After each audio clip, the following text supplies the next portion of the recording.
इसके अंदर आप देखोगे कि अगर आपकी जो एज है वो 18 वर्ष पूरी हो चुकी है या फिर कुछ मंथ हैं 18 वर्ष पूरी होने में, तो आप अपने वोटर आईडी कार्ड के लिए अप्लाई कर सकते हो। तो चलिए यहाँ पर फॉर्म नंबर 6 को फिल करने के लिए हमने क्लिक किया है। तो यहाँ पर आप देखोगे कि कोई भी सर्विस को एक्सेस करने के लिए सबसे पहले तो यहाँ पर आपको लॉगिन करने के लिए बोला जाता है, जिसमें कि आप अपना जो मोबाइल नंबर है या फिर ईमेल आईडी या फिर ईपिक नंबर अगर कोई भी करेक्शन कर रहा है उसको फिल करना है। इसी के साथ में पासवर्ड को फिल करके आपको लॉगिन करना है। अब यहाँ पर अगर आप फर्स्ट टाइम आ रहे हो, आपके पास में इस पोर्टल का लॉगिन एक्सेस नहीं होगा, जिसके लिए आप सभी को सबसे पहले तो अकाउंट को क्रिएट करना है, जिसके लिए आप साइन अप के ऑप्शन पे क्लिक करोगे। तो यहाँ पर आप सभी से आपका जो मोबाइल नंबर है, इसी के साथ में यहाँ पर अपनी जो ईमेल आईडी ही फिल करने के लिए बोला जाएगा। ये जो कैप्चा कोड आपको दिखाया जाता है कैपिटल स्मॉल जैसा भी है, सेम वैसे ही आपको यहाँ पर एंटर कर देना है और कंटिन्यू के ऑप्शन पे आपको क्लिक करना है। तो इतना करते ही आप सभी के जो भी मोबाइल नंबर ईमेल आईडी आपने दर्ज किया होगा उस पर एक वन टाइम पासवर्ड जाएगा, जिसको आप यहाँ पर फिल करोगे। उसके बाद में आपका जो अकाउंट है वो क्रिएट हो जाएगा। अब यहाँ पर आप सभी को वही मोबाइल नंबर फिल करना है, इसी के साथ में अपना जो पासवर्ड आपने खुद से ही सेट किया है वो यहाँ पर फिल करना है। और ये जो कैप्चा कोड आपको दिखाया गया है, इस कैप्चा कोड को सेम यहाँ पर एंटर कर देना है और रिक्वेस्ट ओटीपी की टैब पे हमें क्लिक करना है। यहाँ पर आपके फोन पर एक ओटीपी आएगा, यहाँ पर एंटर करोगे, वेरीफाई के ऑप्शन पे क्लिक करोगे। तो इतना करते ही हम पोर्टल पर लॉगिन हो चुके हैं। अब यहाँ पर एक नए वोटर आईडी कार्ड के लिए अप्लाई करने के लिए यहाँ पर फॉर्म नंबर 6 की टैब पे हमें क्लिक करना है।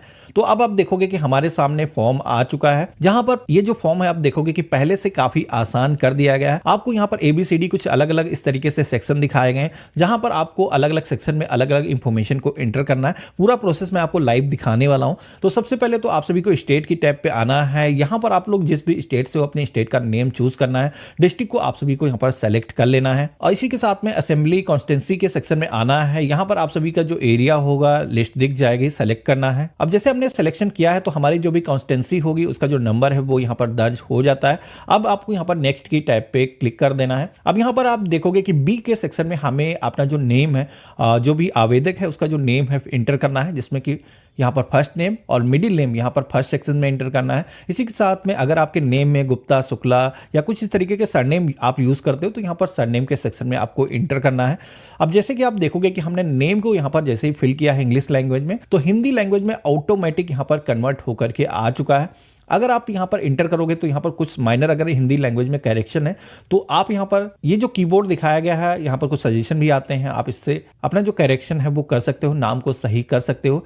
अब इसी के साथ में देखोगे कि यहाँ पर फोटोग्राफ भी अपलोड करने के लिए बोला जा रहा है, जिसमें कि आपको ध्यान रखना है कि आपकी जो फोटो है वो पासपोर्ट साइज की होनी चाहिए और उसका जो बैकग्राउंड है फोटो का वो प्लेन होना चाहिए और उसका मैक्सिमम जो साइज है वो 2 MB होना चाहिए। तो यहाँ पर हम चूज फाइल के ऑप्शन पे क्लिक करेंगे। यहाँ पर JPG PNG फॉर्मेट में हम फोटो को अपलोड कर सकते हैं और इस तरीके से सिलेक्शन करने के बाद में आपको अपलोड के ऑप्शन पे क्लिक करना है। तो यहाँ पर फोटो का जो प्रीव्यू है हमारे सामने आ जाता है, जहां पर फोटो अगर कुछ भी गलत तरीके से यहाँ पर शो हो रही है, जूम करना है या फिर रोटेट करना है, तो यहाँ पर आपको ऑप्शन दिए गए हैं। आप फोटो को इस तरीके से परफेक्टली सेट कर सकते हो। तो यहाँ पर हम सेव के ऑप्शन पे क्लिक करेंगे तो यहाँ पर ह्यूमन फेस डिटेक्टेड कुछ इस तरीके का मैसेज आएगा, यानी कि फोटो हमारी अप्रूव हो चुकी है। अब हमें नेक्स्ट की टैब पे क्लिक करना है। अब नेक्स्ट के ऑप्शन पे जैसे आप क्लिक करोगे तो अगला जो सेक्शन है जहां पर आप सभी के रिलेटिव की जो इन्फॉर्मेशन है वो दर्ज करने के लिए बोला जाता है, जिसमें कि अगर कोई शादीशुदा महिला यहाँ पर अपना फॉर्म फिल कर रही हो तो उसको यहाँ पर अपने हस्बैंड का नाम फिल करना है। इसी के साथ में बाकी के लोगों को यहाँ पर फादर का जो आइकन दिखाया गया है इस पे क्लिक करना है और यहाँ पर फादर का जो नेम है हमें एंटर कर देना है। जैसे आपने अपना नेम एंटर किया था कुछ इस तरीके से यहाँ पर आपको फर्स्ट नेम और मिडिल नेम यहाँ पर एंटर करना है। सर नेम का जो सेक्शन है यहाँ पर दिखाया गया, इसमें आपको सर नेम को एंटर करना है और यहाँ पर नेक्स्ट की टैब पे हमें क्लिक करना है।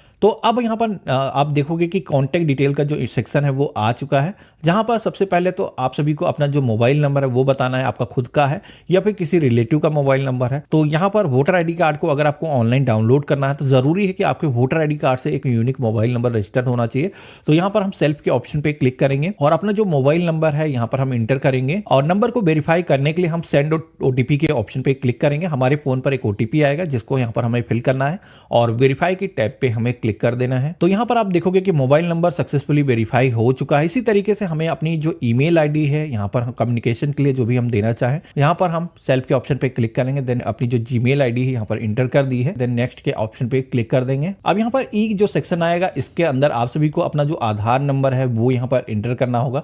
अब कोई ऐसी स्टेट से अगर आप हो जहां पर आधार नहीं बनाए जाते हैं या फिर आपके पास में आधार नहीं है तो आप सभी को यहाँ पर I am not able furnish my Aadhaar number इस ऑप्शन पे क्लिक करना है। बाकी के लोगों को आधार नंबर साथी के साथ लिंक कर लेना चाहिए, जिसके लिए हम आधार नंबर के ऑप्शन पे क्लिक करेंगे। देन यहाँ पर अपना 12 डिजिट का जो आधार नंबर है ये जो बॉक्स आया है इसके अंदर हमें एंटर करना है और नेक्स्ट की टैब पे हमें क्लिक कर लेना है। अब यहाँ पर मेल फीमेल जो भी जेंडर है सेलेक्ट करना है, नेक्स्ट करना है। तो अब आप देखोगे कि डेट ऑफ बर्थ डिटेल का जो सेक्शन है वो आ चुका है, जहां पर इस कैलेंडर के ऑप्शन पे क्लिक करना है। सबसे पहले तो अपनी जो डेट ऑफ बर्थ है यहाँ पर सबसे पहले तो ईयर, मंथ, डेट कुछ इस तरीके से सेलेक्ट करना है। और इसके बाद में आप देखोगे कि यहाँ पर आपको एज प्रूफ का एक डॉक्यूमेंट भी डिमांड किया जा रहा है, जिसमें कि आप सभी लोग इस डॉक्यूमेंट के ऑप्शन पे क्लिक करोगे तो यहाँ पर आप अपना बर्थ सर्टिफिकेट दे सकते हो, इसी के साथ में पैन कार्ड, आधार कार्ड या फिर ड्राइविंग लाइसेंस। इसके अलावा हाई स्कूल की जो मार्कशीट है वो आप दे सकते हो। पासपोर्ट अगर आपके पास में है तो वो भी यहाँ पर लगाया जा सकता है। तो यहाँ पर हम चूज फाइल के ऑप्शन पे क्लिक करेंगे, तो जहां पर भी जिस लोकेशन में हमने अपना जो डॉक्यूमेंट है वो रखा है यहाँ पर हम सेलेक्ट करेंगे। ध्यान रखना है यहाँ पर भी डॉक्यूमेंट का जो साइज है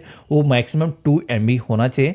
तो अगर आपने अपने कैमरे से ही डायरेक्ट फोटो को कैप्चर किया तो ध्यान रखना है उसका जो साइज है पहले से वेरीफाई कर लो। अगर ज़्यादा है तो हमने अपनी वेबसाइट पर साइज रिसाइजर का जो टूल है वो दे रखा है, वीडियो का जो डिस्क्रिप्शन है वहाँ पर आप चेक करोगे तो उसका जो साइज है आप 1 क्लिक से रिसाइज कर सकते हो।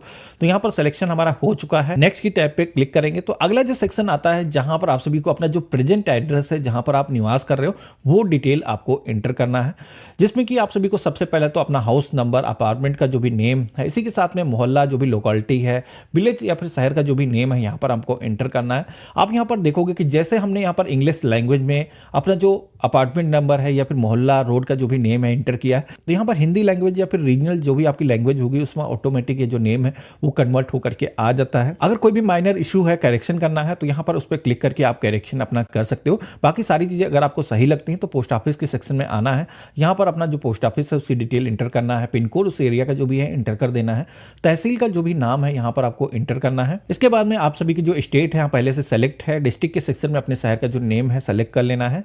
और यहाँ पर आप सभी को एक डॉक्यूमेंट देना होगा, ये जो एड्रेस आपने फिल किया है वो एड्रेस किस डॉक्यूमेंट पर मौजूद है, जिसमें कि डॉक्यूमेंट प्रूफ ऑफ रेसिडेंस के ऑप्शन पे हम क्लिक करेंगे और यहाँ पर सेलेक्ट डॉक्यूमेंट की टैब पे हमें क्लिक करना है। तो अब आप देखोगे कि यहाँ पर आप सभी का वाटर या फिर इलेक्ट्रिसिटी बिल या फिर गैस कनेक्शन का जो भी यूटिलिटी के बिल हैं वो आप दे सकते हो। इसी के साथ में अगर आपके आधार कार्ड पर सही एड्रेस दर्ज है तो वो आप दे सकते हो। पासबुक आप दे सकते हो अपने पोस्ट ऑफिस की या फिर अपने बैंक अकाउंट की, इंडियन पासपोर्ट आप दे सकते हो। लैंड ओनिंग को कोई भी रिकॉर्ड है, अगर कहीं पर भी आप ट्रांसफर हुए हो तो वहां पर अगर आपने रेंट पर कोई भी मकान ले रखा तो रेंट एग्रीमेंट भी लगाया जा सकता है। तो जो भी डॉक्यूमेंट आपके पास मौजूद है, जैसे कि मेरे केस में मेरा जो आधार कार्ड है वो सफिशिएंट है, इस पर जो एड्रेस दर्ज है वही एड्रेस पर हम रहते हैं, तो कुछ इस तरीके से सेलेक्ट करना है। और यहाँ पर आप देखोगे कि पीडीएफ फाइल जैसे हमने सेलेक्ट किया है अपलोड हो चुकी है।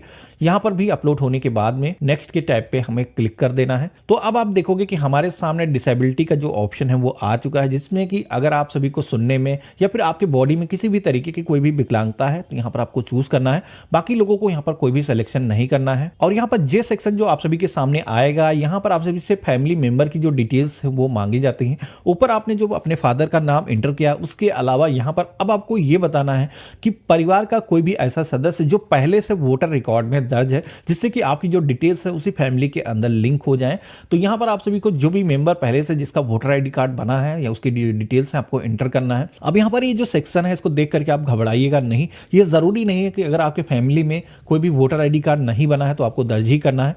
तो मेरे केस में जैसे कि फैमिली का कोई वोटर आईडी कार्ड बना है तो उसका जो नेम है हमें एंटर करना है और उनसे जो भी हमारा रिलेशन है, यहाँ पर रिलेशन के सेक्शन पे आप क्लिक करोगे तो आपके फादर हैं, मदर हैं या फिर वाइफ हैं या फिर लीगल आपके गार्जियन हैं, पेरेंट हैं, तो यहाँ पर सेलेक्ट करना है। और इसके बाद में उनका जो ईपिक नंबर यानी कि वोटर आईडी कार्ड नंबर है, जो आप वोटर आईडी कार्ड के फोटो के ऊपर अगर आप देखोगे तो आपको मिल जाएगा, वो आपको यहाँ पर एंटर कर देना है। अब यहाँ पर डिक्लेरेशन का पेज आएगा जिसमें कि आप सभी को सबसे पहले तो अपने विलेज का या फिर शहरी क्षेत्र से हो, टाउन का जो नेम है एंटर करना है। इसके बाद में जो भी आपका स्टेट है यहाँ पर सेलेक्ट करना है, डिस्ट्रिक्ट का सिलेक्शन करना है और यहाँ पर आपको ये बताना है कि ये जो एड्रेस आपने ऊपर दर्ज किया है इस एड्रेस पर आप कब से निवास कर रहे हो। तो अगर आप बर्थ से ही निवास कर रहे हो तो अपनी जो डेट ऑफ बर्थ है वही डेट ऑफ बर्थ आप एंटर कर सकते हो। बाकी कुछ सालों से अगर आप रह रहे हो तो वहां पर जो भी टाइम है आपका एंटर करना है। इसके बाद में प्लेस के सेक्शन में आना है, जिस भी स्थान पे आप हो फॉर्म को सबमिट करते थे। कई सारे लोगों के साथ में ह्यूमन एरर होता था, गलत सृष्टियां दर्ज हो जाती थी, लेकिन यहाँ पर आप देखोगे कि कंप्यूटरीकृत इंफॉर्मेशन आप सभी की दर्ज हो चुकी है, जिसमें कि इस फॉर्म को आप सभी को एक बार अच्छे तरीके से मिलान कर लेना है।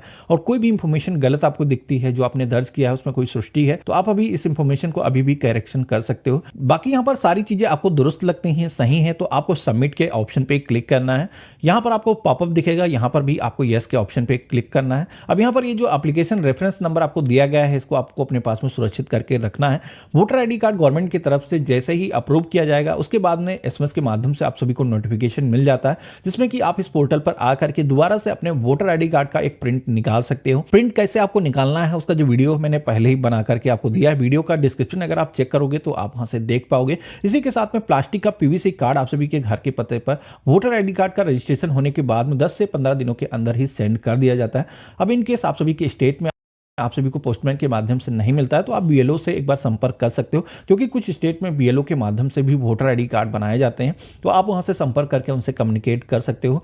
और अगर आपको किसी भी तरीके की परेशानी आ रही है, वोटर आईडी कार्ड बनने के बाद में आपको नहीं मिला है, उसकी जो कंप्लेंट है इस पोर्टल पर आप रजिस्टर कर सकते हो। इसी के साथ में